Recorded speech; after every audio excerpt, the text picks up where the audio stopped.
नमस्कार, आप देख रहे हैं डेली 24 भारत। मैं हूं आपके साथ स्तुति झा। अब रुक करते हैं दिल्ली एनसीआर की बड़ी खबरों की तरफ। वहीं ग्रेटर नोएडा प्राधिकरण के सीईओ रवि कुमार के निर्देश पर विलासपुर और बलराम में अवैध निर्माण के खिलाफ कड़ा एक्शन लिया गया है। भूमाफियों ने लगभग 18,000 वर्ग मीटर क्षेत्रफल में अवैध निर्माण कर रखा था, जिसमें करीब 37 करोड़ रुपए की जमीन को कब्जा मुक्त कराया गया। सीईओ रवि कुमार ने लोगों से अपील की कि वो ग्रेटर नोएडा में प्लॉट या जमीन खरीदने से पहले प्राधिकरण में जांच पड़ताल जरूर कर ले। उन्होंने चेतावनी दी कि भोले भाले लोग भूमाफिया और डीलरों के चक्रव्यूह में फंसकर कम दाम में जमीन खरीदने की गलती ना करें। प्राधिकरण की टीम ने मौके पर जाकर बुलडोजर से अवैध निर्माण तोड़कर कब्जा मुक्त कराया। ये कार्रवाई स्थानीय प्रशासन और प्राधिकरण की सख्ती का संदेश है कि किसी भी प्रकार का अवैध कब्जा बर्दाश्त नहीं किया जाएगा। वहीं गाजियाबाद के डासना क्षेत्र से बड़ी खबर सामने आई है, जहां बेखौफ चोरों ने पत्रकार चौधरी अफसर अली के कार्यालय के पीछे से खड़े ट्रैक्टर को चोरी कर लिया। पूरी वारदात सीसीटीवी कैमरे में कैद हो गई है, जिसमें घटना का पूरा सच सामने आया है। जानकारी के अनुसार घटना सुबह करीब 4:50 बजे हुई थी। अंधेरे का फायदा उठाते हुए दो अज्ञात युवक ट्रैक्टर को ले जाते दिखाई दे रहे हैं, जिसमें एक ने अपने चेहरे पर कपड़ा बांध रखा था ताकि पहचाना ना जा सके। चोरी डसाना स्टैंड स्थित मदरसे के पीछे मुख्य कॉलोनी में हुई, जहां पत्रकार का अखबार कार्यालय स्थित है। चोरी हुआ ट्रैक्टर आइसर 333 मॉडल का है, जिसका नंबर UP 15 DW 0792 बताया जा रहा है। ये ट्रैक्टर पत्रकार के पिता प्यारे मोहम्मद के नाम पर पंजीकृत है और उस पर बैंक का लोन भी चल रहा है। जब सुबह ट्रैक्टर लेने गए तो वहां नहीं मिला। पीड़ित ने मामले की शिकायत थाना देव सिटी में दर्ज कराई। पुलिस ने कहा कि सीसीटीवी फुटेज के आधार पर आरोपियों की तलाश जारी है। फिलहाल जांच जारी है और इलाके में सुरक्षा की गंभीर चिंता बनी हुई है। मेरा नाम चौधरी अफसर अली पुत्र प्यार मोहम्मद, थाना वेव सिटी डासना का निवासी हूं।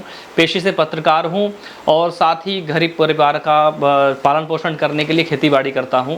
तो मेरे पिताजी प्यार मोहम्मद कल रात अपना ट्रैक्टर आइसर 333 जिसका रजिस्ट्रेशन नंबर है UP 15 DW 0792 उसको मेरे कार्यालय के पीछे खड़ा करके, क्योंकि वहीं पर वो खड़ा होता है कई साल से, तो सुबह वो खेत पर जाने के लिए जैसे ट्रैक्टर के पास पहुंचे तो उन्होंने जाकर के देखा कि वहाँ पर ट्रैक्टर नहीं है। अपने परिचित संबंधित लोगों से जानकारी प्राप्त की तो कोई जानकारी प्राप्त नहीं हुई। तो पास के ही लगे सीसीटीवी फुटेज में देखा कि सुबह 4:55 पे जो है दो चोर, जिसने गमछा लगा रखा है और दूसरा साइड में बैठा हुआ है, ट्रैक्टर को ले जाते नजर आए हैं। ये प्रकरण डासना स्टैंड के मदरसे के पीछे मेरे अहमसत्ता के कार्यालय के पीछे का है। और मैंने जब ये देखा तो थाना वेब सिटी को इसकी सूचना दी और पुलिस मौके पर पहुंची। उन्होंने सीसीटीवी फुटेज देखा है और इस पर कार्रवाई की जा रही है। मैंने तहरीर दे दी है। मुझे उम्मीद है पुलिस प्रशासन मेरी इसमें मदद करेगा और इन लोगों को सख्त से सख्त सजा देने का काम करेगा। वहीं ग्रेटर नोएडा के बिसरक कोतवाली क्षेत्र में एक परिवार ने जान से मारने और अपहरण की धमकी मिलने की शिकायत दर्ज कराई है। राकेश कुमार शर्मा ने थाना बिसरक में लिखित शिकायत दी, जिसमें आरोप लगाया गया कि नीतीश भाटी ने 9 फरवरी को उन्हें अपने परिवार को 23 बार फोन किया। शिकायत में बताया कि आरोपी ने मुकदमा वापस ना लेने पर बुरा अंजाम भुगतने की धमकी दी और खुद को IPS अधिकारी बताकर फर्जी एनकाउंटर की चेतावनी दी। धमकी देने के लिए आरोपी ने अलग अलग मोबाइल और लैंडलाइन नंबर का इस्तेमाल किया। पीड़ित परिवार इस स्थिति से भयभीत है। पुलिस ने शिकायत के आधार पर FIR दर्ज कर जांच शुरू कर दी है। अब तक प्रारंभिक जांच में धमकी देने वाले कॉल और आरोपी की पहचान ध्यान से किया जा रहा है। वहीं ग्रेटर नोएडा वेस्ट की 4 प्रमुख सोसाइटी में कुट्टू का आटा खाने के बाद 70 से ज्यादा लोग बीमार पड़ गए। लोगों को उल्टी और बुखार की शिकायत हुई, जिसके बाद उन्होंने तुरंत निजी अस्पतालों में भर्ती कराया गया। जानकारी के अनुसार सुपरटेक इको विलेज 3 सोसाइटी में करीब 2 दर्जन से ज्यादा लोग बीमार हुए। हिमालय प्राइड सोसाइटी में लगभग 24 लोग बीमार पड़े। रॉयल कोर्ट सोसाइटी के भी कई निवासी प्रभावित हुए। घटना के बाद स्वास्थ्य विभाग और सोसाइटी प्रबंधक सतर्क हो गए। प्रभावित लोगों का इलाज चल रहा है और उनकी हालात अब स्थिर बताई जा रही है। अधिकारियों ने लोगों से अपील की कि संदिग्ध खाद्य सामग्री खाने से बचे और किसी असुविधा होने पर तुरंत डॉक्टर से संपर्क करें। सर, कल रात को 37 पेशेंट्स हॉस्पिटल के इमरजेंसी में आए थे, जिसमें 10 पेशेंट्स को प्राइमरी ट्रीटमेंट के बाद डिस्चार्ज कर दिया गया था और 27 पेशेंट्स को एडमिट करना पड़ा, जिनको बेसिकली पेट में दर्द, वॉमिटिंग और चक्कर, कमजोरी, घबराहट इस तरह की शिकायतें थी और उनका भी जो है पेशेंट स्टेबल है और उनका ट्रीटमेंट चल रहा है। पेशेंट्स जो आसपास की सोसाइटी है, इनको village 3 royal courts, I think this is royal court society, Himalaya pride and Samriddhi society.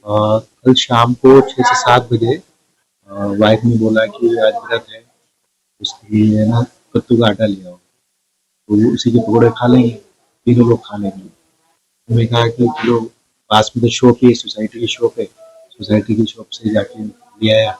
उस पर जो लिखा था कांटे वाले पे, तो जो डेट लिखी थी वो मैन्युफैक्चरिंग डेट तो 30/1/2024 लिखी थी और जो उसमें होता है उसमें लिखा था कि बिफोर 9 मंथ यूज कर सकते हो मैन्युफैक्चरिंग डेट से। और उसके बाद मतलब 6 सवा 6 के आसपास हम आए, बाहर से आए तो गए घर पे, वाइफ ने थोड़ी देर में बना दिया, थोड़ी देर 7 सवा 7 रुपये खाए होंगे। तो खा पी के हम तो नीचे टहलने के लिए आ गए, सोसाइटी में रेगुलर टहलते हैं, नीचे टहलने के आगे तो 8, 9, 9, 10, 10:30, 11 बजे तक टहलते रहे। उसके बाद टहलने के बाद पता चला कि एक महिला का पहले से ही इस तरह की कोई प्रॉब्लम हो रही थी। तो मेरे साथ कोई साथी था, तो उसने बोला कि जी आप भी थोड़े से लहर रहे हो। मुझे हो सकता है यार फोबिया हो, कहीं आंटी को भी तबीयत हो रही है, हम इसके लिए कुछ कर नहीं पा रहे, शायद इस परेशानी की वजह से हमें। वहीं गौतम बुद्ध नगर में भारतीय किसान यूनियन के नेतृत्व में सिटी मजिस्ट्रेट सेक्टर 19 नोएडा को मुख्यमंत्री योगी आदित्यनाथ के नाम पर ज्ञापन सौंपा गया। संगठन ने फिल्म के शीर्षक में जाति सूचक शब्द के प्रयोग पर आपत्ति जताते हुए प्रशासन से त्वरित कार्रवाई की मांग की। ज्ञापन सौंपते समय संगठन के प्रदेश अध्यक्ष परविंदर सिंह यादव ने कहा कि प्रस्तावित फिल्म यादव जी की लव स्टोरी के शीर्षक से यादव समाज सहित अन्य बिरादरियों में असंतोष और तनाव की स्थिति उत्पन्न हो सकती है। उन्होंने प्रशासन से अनुरोध किया कि आगामी 27 फरवरी को फिल्म प्रदर्शन से पहले इस मामले का संज्ञान लेते हुए निष्पक्ष और त्वरित कार्रवाई सुनिश्चित की जाए। प्रदेश अध्यक्ष ने साफ किया कि किसी भी जाति विशेष के नाम पर प्रयोग संवेदनशील विषय है और सभी समाज समान रूप से आदरणीय है। उन्होंने कहा कि उनका उद्देश्य किसी का विरोध करना नहीं है, बल्कि सामाजिक सौहार्द, भाईचारा और पारस्परिक सम्मान बनाए रखना है। भारतीय किसान यूनियन ने प्रशासन से अपील की कि पूरे मामले की निष्पक्ष समीक्षा कर उचित निर्णय लिया जाए ताकि कानून व्यवस्था और सामाजिक समरसता बनी रहे। वहीं भारतीय किसान यूनियन लोकहित के पदाधिकारी और कार्यकर्ताओं ने हापुड़ जिलाधिकारी कार्यालय के बाहर भारत अमेरिका ट्रेड डील के विरोध में प्रदर्शन किया। इस दौरान उन्होंने राष्ट्र प्रति संबोधित ज्ञापन एडीएम को सौंपा। डेली 24 भारत से बातचीत में संगठन के राष्ट्रीय प्रवक्ता हरीश हुंड ने क्या कहा, ये देखिए। हापुड़ में अमेरिका ट्रेड डील को लेकर भारतीय किसान यूनियन लोकहित ने धरना प्रदर्शन किया और जिलाधिकारी को एक ज्ञापन सौंपा। हमारे साथ बात करने के लिए मौजूद हैं भारतीय किसान यूनियन के राष्ट्रीय प्रवक्ता हरीश हुंड, उनसे बात करेंगे। सर, क्या कहना है आपका, जो आज जो है ज्ञापन सौंपा गया है अमेरिका ट्रेड डील को लेकर, किस तरह से देखते हैं आप इसे? देखिए, आज हमने सांकेतिक विरोध दर्ज कराया और ज्ञापन के माध्यम से सरकार को जगाने का और चेताने का काम किया है, क्योंकि ये डील फाइनल होगी मार्च में कि यदि मोदी सरकार ने किसान की फसल और किसान की रोजी रोटी को अमेरिका के सामने गुलामी में रखने का, गिरवी रखने का काम किया, तो किसान हिंदुस्तान का इसे किसी भी हालत में स्वीकार नहीं करेगा, क्योंकि ये डील समझौता है। ये डील ट्रंप के सामने हिंदुस्तान के किसान को गिरवी रखने का एक लेटर है। ट्रंप उधर से ट्वीट करता है, इधर से मोदी जी ट्वीट कर देते हैं। मतलब डील भी वो होती है कि दस्तावेज एक्सचेंज होते हैं, लेकिन यहाँ क्या हो रहा है, ट्वीट हो रहा है और ट्वीट पे ही कह दिया जाता है। उधर से ट्रंप कभी कहता है कि मैं आप पे इतना टैरिफ लगा दूंगा, इतना दंड लगा दूंगा। चल क्या रहा है? ऐसी मोदी जी की क्या लाचारी है कि मोदी जी ट्रंप को जवाब नहीं दे रहा है। ट्रंप मोदी जी पे पर्सनल अटैक कर रहा है, देश पे भी अटैक कर रहा है और पर्सनल अटैक कर रहा है। पर्सनल अटैक किया उसने 4 दिन पहले, क्या I can रूइन Modi political career, क्या है? मोदी जी का पॉलिटिकल करियर रूइन करने की, बर्बाद करने की धमकी दे रहा है ट्रंप। अरे आप लोकतांत्रिक देश में वोट की ताकत से चुने हुए प्रधानमंत्री हैं, ट्रंप की हैसियत क्या है? क्यों हिंदुस्तान में इतना दखल दे रहा है? आपकी लाचारी क्या है? आपका कौन सा पांव दबा हुआ है ट्रंप के सामने? आप देश के सामने बता दो, देश माफ कर देगा। लेकिन आप देश के किसान को ट्रंप के यहाँ गिरवी मत रखो, और यदि आपने ऐसा किया तो देश में बहुत बड़ा आक्रोश है, और इस बार देश का किसान सड़कों से तो जाएगा लेकिन सड़कों पे रुकेगा नहीं। पहले की तरह जैसे गाजीपुर बॉर्डर हुआ था, इस बार संसद घेरेगा। जिस तरह से बात करें, अगर भारत सरकार का मानना है कि जो अमेरिका और ट्रेड डील है वो भारत के लिए कहीं ना कहीं लाभदायक है, तो आप किस तरह से देखते हैं इसे? फिर मैं कह रहा हूं, मोदी जी वो प्रधानमंत्री हैं कि एक टॉयलेट का उद्घाटन भी खुद करते हैं। डील पे पीयूष गोयल को बैटिंग करने के लिए छोड़ रखा, खुद सामने नहीं आ रहे, सदन में नहीं आ रहे, क्योंकि उनको पता है कि ये उन्होंने देश के किसान को ट्रंप के यहाँ गिरवी रखने का षड्यंत्र रच दिया, और किसान इसे स्वीकार नहीं करेगा। लाभदायक हो कैसे जाएगी? आप बताइए ना कि अमेरिका से हमारे यहाँ जो पदार्थ आएंगे, खाद्य पदार्थ और डेयरी पदार्थ, वो 0 टैरिफ पे, इससे तो देश ही गरीब होगा ना। और यहाँ से जो जाएगा उस पे 18% टैरिफ, और ऊपर से धमकी कि यदि तुमने मेरी बात नहीं मानी तो मैं 25% दंड भी लगा दूंगा। ऊपर से एक और धमकी कि तेल वहां से खरीदोगे जहां से मैं कहूंगा। क्या है ये? हिंदुस्तान के फैसले ट्रंप लेगा? गोरी चमड़ी वाला लेगा? नहीं लेगा। हिंदुस्तान के फैसले हिंदुस्तानी लेगा। अच्छा, क्या लगता है आगामी चुनाव में जो है कहीं ना कहीं इसका फायदा होगा या नुकसान होगा सरकार? मैं बता दूं, किसान की आय दोगुनी करने के नारे के साथ ये सरकार सत्ता में आई थी, और अब किसान को ट्रंप के यहाँ गिरवी रख रही है। किसान में बड़ा आक्रोश है। किसान की वोट की ताकत से बने थे, किसान का गला घोट रहे हो। किसान सरकार को, मोदी सरकार को यहाँ से उखाड़ फेंकेगा, सत्ता से उखाड़ फेंकेगा। और इस बार किसान ऐसा आंदोलन करेगा, क्योंकि अब तो ट्रेंड हो गए। पहले तो हम अनट्रेंड थे, 13 महीने सड़कों पे बैठे, अब तो हम आंदोलनकारी हैं। इस बार हम ऐसा आंदोलन करेंगे, पूरे देश में पहले एक एक किसान को जगाएंगे, और पूरे देश का करोड़ों किसान दिल्ली कूच करेगा।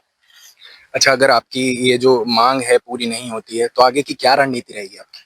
मैंने बताया, अभी हम सरकार को चेताने का काम कर रहे हैं, और सरकार यदि ये डील करती है तो इस बार किसान, पूरे देश का करोड़ों किसान संसद घेरेगा। तो देखा आपने, ये थे हमारे साथ बात करने के लिए राष्ट्रीय प्रवक्ता हरीश उड़, जिनका कहना है कि जो अमेरिका और भारत की ट्रेड डील है, अगर इस पर रोक नहीं लगाई गई तो किसान जो है एक बड़ा आंदोलन करेगा। डेली 24 भारत के लिए नदीम नकवी। वहीं उत्तर प्रदेश के मुजफ्फरनगर में एक जोशीली मुठभेड़ हुई, जिसमें शहर कोतवाली पुलिस और 3 बदमाश आमने सामने आए। पुलिस को सूचना मिली थी कि एक स्कूटी सवार 3 संदिग्ध युवक बुढ़ाना मोड़ से लुहारी राजवाहे की ओर जा रहे हैं। सूचना के आधार पर नाकाबंदी कर चेकिंग अभियान शुरू किया गया। जब पुलिस ने युवकों को रोकने का प्रयास किया तो बदमाशों ने फायरिंग शुरू कर दी। पुलिस ने आत्मरक्षा में जवाबी फायरिंग में एक बदमाश सोहन घायल हो गया और जिला अस्पताल में भर्ती कराया गया। बाकी 2 बदमाश रिजवान और दानिश मौके से भागने लगे, लेकिन पुलिस ने घेराबंदी कर उन्हें गिरफ्तार कर लिया। अधिकारियों के अनुसार तीनों अपराधियों के कब्जे से 3 अवैध पिस्तौल, 19 जिंदा कारतूस, 1 दर्जन से अधिक खोखा कारतूस और स्कूटी बरामद हुई। ये तीनों उत्तर प्रदेश और उत्तराखंड में हथियार सप्लाई करने वाले गिरोह के सदस्य हैं। पुलिस ने बताया कि इनके खिलाफ विभिन्न थानों में कई आपराधिक मुकदमे दर्ज है और पूरे नेटवर्क की जांच जारी है। घटना के बाद क्षेत्र में सुरक्षा व्यवस्था की कड़ी कर दी गई है। आज दिनांक 16 फरवरी को चौकी इंचार्ज रामलीला टीला रेगुलर चेकिंग कर रहे थे नियाजुपुरा रोड पे, कि उनको 3 लड़के आते हुए दिखे एक स्कूटी पे। उन्होंने रोकने की कोशिश की, वह रुके नहीं, तो उन्होंने अपनी टीम के साथ पीछा किया। वह लोहारी रजवाहा तक पहुँचे। यहाँ पर कच्चे रास्ते पे आने के बाद उन 3 लड़कों में से एक ने फायर किया पुलिस पे। जवाब में पुलिस ने फायर किया। एक व्यक्ति घायल हुआ है, उसको उपचार हेतु ले जाया गया है। अब तक की जांच में पता चला है कि ये लोग, इनके हाथ से 3 पिस्टल मिली हैं और 15 जिंदा कारतूस और 4 खोखा कारतूस मिले हैं। अभी तक की जांच में पता चला है कि ये लोग पिस्टल सप्लायर्स हैं। इनमें से कुछ लोग काफ़ी मात्रा में पिस्टल्स जो है कि इधर से उधर ख़रीद फरोख्त करते हैं और स्मगल करते हैं। अभी इस चीज़ पे जांच की जाएगी कि किस तरह से बेचते थे, किस तरह के इनके कॉन्टैक्ट्स कहाँ से हैं। इनके कॉन्टैक्ट्स और जगहों से भी हो सकते हैं। तो पता चला है कि शायद देहरादून से भी कोई लिंक है, तो एक अच्छी बरामदगी हुई है आज। वहीं ग्रेटर नोएडा के थाना कसाना क्षेत्र से जुड़ा एक वीडियो सोशल मीडिया पर तेजी से वायरल हो रहा है, जिसमें एक युवक खुलती गाड़ी से ताबड़तोड़ फायरिंग करता दिखाई दे रहा है। वीडियो सामने आने के बाद पुलिस महकमे में हलचल मच गई है। वायरल वीडियो में देखा जा सकता है कि युवक कार से अपना हाथ बाहर निकालकर गोलियां चला रहा है। बताया जा रहा है कि ये घटना कसाना क्षेत्र की है, लेकिन वायरल वीडियो, तारीख और युवक की पहचान अभी आधिकारिक पुष्टि के रूप में नहीं हुई है।